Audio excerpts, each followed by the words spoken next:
So we are looking at here the gap between the asking price, which is above, and the actual transacted price. So this is a monthly data. Don't look at the numbers here. These are 5-year median, so that's not accurate. But more interesting is the gap. So this is for semi-D. So you can see that semi-D between asking and actual over the past few years from 2019, the gap has become wider. That means people are asking for more, much more than the transacted prices every month. Then when we look at terrace, same. You see the gap between the asking and the actual transaction, right? Same. Then how about detached? Detached, the asking and the actual transacted. So for me today, I want to discuss about the gap, because over the past 4 years, 5 years, what's happened is you can see in 2019 asking and transacted, it's about there. The gap is not so big, maybe 5-10%. But today the gap is much bigger. So today's conversation will revolve around the gap, so that we can help sellers and we can help buyers as well. Good morning. So you saw the charts, and basically what interests me was from 2019 to now, what were the asking prices in Property Guru? So that was data from Property Guru. What were the asking prices in Property Guru? And of course, Property Guru then mapped the actual transacted prices. And this is the whole of Singapore for the detached, semi-D and terrace. So what interests me was the fact that it's very obvious. The data shows that asking prices versus the actual transacted, the gap became bigger and bigger from 2019 to now. So the question then becomes, from a selling perspective, how are we going to behave so to make sure that our landed property is sold at the right price that you expect. Now, before I say anything more, I just want to qualify myself. Why do I feel that I can talk about this?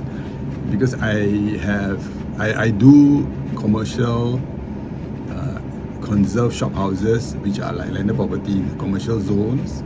They are land plus building, right? And they are also, there's no extra supply, so it's very limited supply, very low transactional volume, and also the prices keep going up because of the demand. So I do that for a living every day, commercial conserved shop houses. I also do landed property, and that's why I feel that maybe I should talk about this, about pricing your property in today's market to make sure that we get the right price for you. And the asking prices have kept going up. The expectation is always high. I want to sell my property at the highest possible price, and the buyer's expectation is I want to get a good deal. So this is expected, and it becomes more apparent when the quantum and the supply, it becomes special, limited. So landed property is the same. I feel the same. So there's a lot of discussion in the market about how we should price our property so as to get the best price when we transact. When I do the same trend analysis for HDB and for non-landed condominiums, actually it's different, because down there the expectations and the actual the gap is not widening. The gap almost always remains about the same. But for landed properties, just like commercial conservation shop houses, the expectations have kept going up because supply is limited, the land is special, it is unique, and the seller will expect more. So many of my clients ask me, how should I price? Because when I look at the median price, when you look at the median asking price, what it basically means is the middle number. That means there are people at the same time asking for way above that. There are also people asking below the median, which is nearer to transacted prices. So here's my question to you. If let's say a professional comes to you and say, okay, I can sell your property for you, let's price it closer to the last transacted in your street, right? So that we get a sincere buyer and they will buy it from you. But here the problem is what? No, the supply of houses for sale in your street is questionable. There's always almost no supply. Sometimes the supply comes up and you've decided to put it on the market. Do you want to price it slightly above the last transacted and negotiate, or do you want to go with how the market behaves? Because the market is behaving price aspirationally and then negotiate because they are looking for the right buyer. And remember, buyers of landed property, same like conserve shop houses, they buy one or two in their lifetime.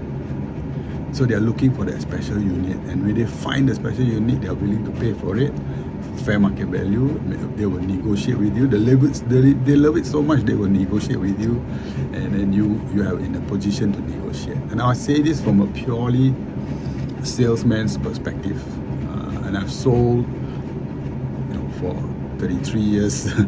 And that is my profession. I do selling, and I try to get the price that you want. So when it comes to landed property, get a professional who looks at the property. It's unique.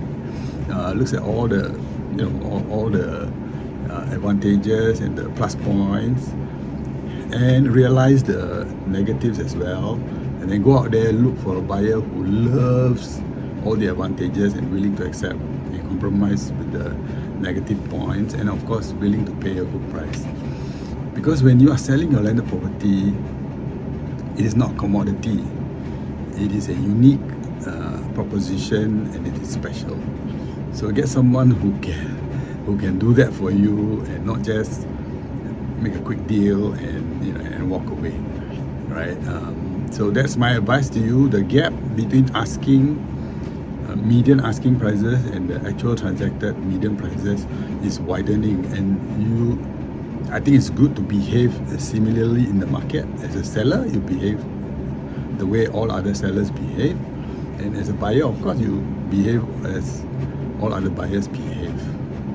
So that's my takeaway from what would I do when the gap between asking and actual is getting bigger. Do I recommend to my clients, why don't we call a bit lower, nearer to transacted prices, and close the deal? Or should we stay with the market perception of the prices expectations are high because they are unique, they are special, they are limited in supply, and they get the right buyer? So if you want me to help you discuss pricing and maybe even sell your landed property, please do give me a call. I do this every day. I sell commercial conservation shop houses, which are in the tens of millions range, and we do very hard negotiations. I also help buyers, and we also do hard negotiations. So if you need someone to help you, just get a second opinion, I'm always available. Do call me.